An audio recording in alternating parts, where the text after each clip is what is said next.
Now, I have a question because, again, it's just pretty much just what I hear is, I said, I like Cameron Ward. I've liked Cameron Ward all year. I don't think he's good enough for 2 first-round picks. I don't think he's that good. I'm like, nope, I'm not doing that. He's not worth 2 first-round picks. Somebody said to me, they said, well, you're a hypocrite then, Bad Dog, because if you think he's a franchise quarterback, then you go up and get him. It don't matter what it costs. My argument to that is no, because you're still a lousy team. And when you're this bad, you can't mortgage future picks to continue to build your team. You bring in Cameron Ward or Shedeur Sanders. What if they're terrible?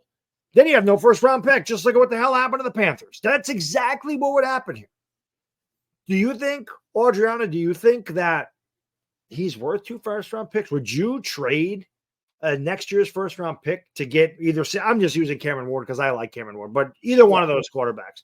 How would you feel about that? Do you think that if they really love him, he's worth giving up next year's first-round pick, knowing, like Anthony said, we're probably picking in the top 10 again?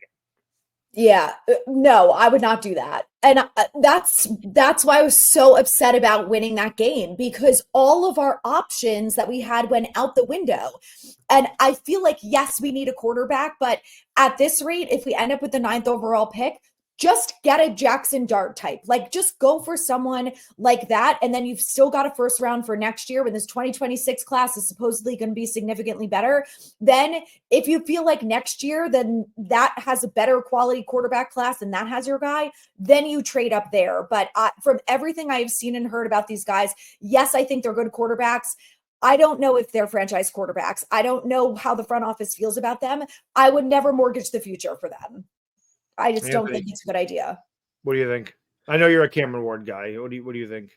Yeah, I'm a Cam Ward guy, and I think that I have to be consistent in my takes, and my takes have been if you've got conviction on a quarterback or even somewhat of conviction on a quarterback, you have to take the quarterback. So if the Giants are sitting there, pick 4, and one of those guys are on the board, they have to take one of them, even if they're not 100% convinced. Falls, absolutely. Yeah, but I'm going to say I think if you have conviction on the quarterback, you also do trade up for him.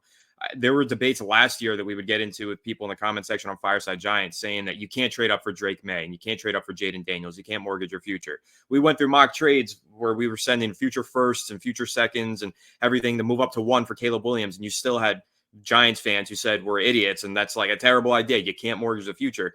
If we had a Caleb Williams right now, we'd feel a lot better where we are. If we had a Jaden Daniels or a Drake May. So even if you don't have a full conviction in Cam Ward, you're never going to have a full conviction in a player in the draft because every player is a 50-50 chance. You never know. It's always a crapshoot in the draft. So for me, if the Giants are in striking distance, they're going to have to make the move to get the quarterback. It might be the desperate move, but they don't have a single quarterback under contract in 2025. They need to throw a dart at the board again. They haven't drafted a quarterback in 6 years.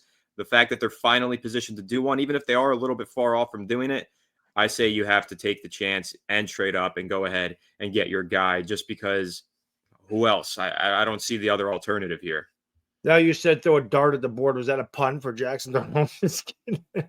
Throw a dart at the board. It wasn't, but it could work as one. Yeah. I don't feel too strongly about Jackson Dart. It's really Cam Ward as a guy I have conviction in, but I'll actually circle this back to because I also want to talk about this guy, JJ McCarthy. Last year, that was a big debate. Should the Giants take him at 6? Should they not? They ended up passing on him. Obviously, he goes to Minnesota at 10. I made the argument they should trade up to 4 and make sure that nobody else takes J.J. McCarthy from them. I got a lot of flack for that. But you know what?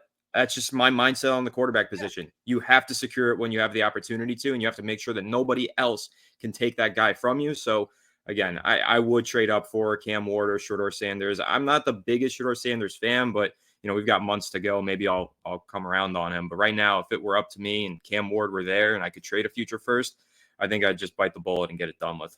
Okay. And especially, I think that if that's available to Joe Shane, I think he will. Because I think his job's in the line, and I think if you draft the quarterback, you have job security. I don't – and honestly, even if we're terrible next year, I would never be for firing a guy after he just drafted a quarterback. We did that with Pat Shurmur, but I would never be, you got to fire the GM because like you mentioned this before, Anthony, when Gettleman was fired, you kind of got forced Daniel Jones, and that's exactly what happened. If you went out and traded up and got Cam Ward or Shedeur Sanders and a new GM, and they were, 4-13 again next year, and they fired Joe Shane, you've now Even though, like you said, but this is the thing. Again, if we got a new GM, you're forcing Cameron Ward on the new GM. And again, I'm just using him because he's my favorite too. And at the same time, a new GM can't come in and get a quarterback because Joe Shane's traded the number 1 pick. So this is why for Joe Shane, it might actually be smart to give away that pick because they're going to say, well, they can't fire me because who's going to come in and take my job knowing that they have no opportunity to take a quarterback in 2026 because I've traded away our first-round pick.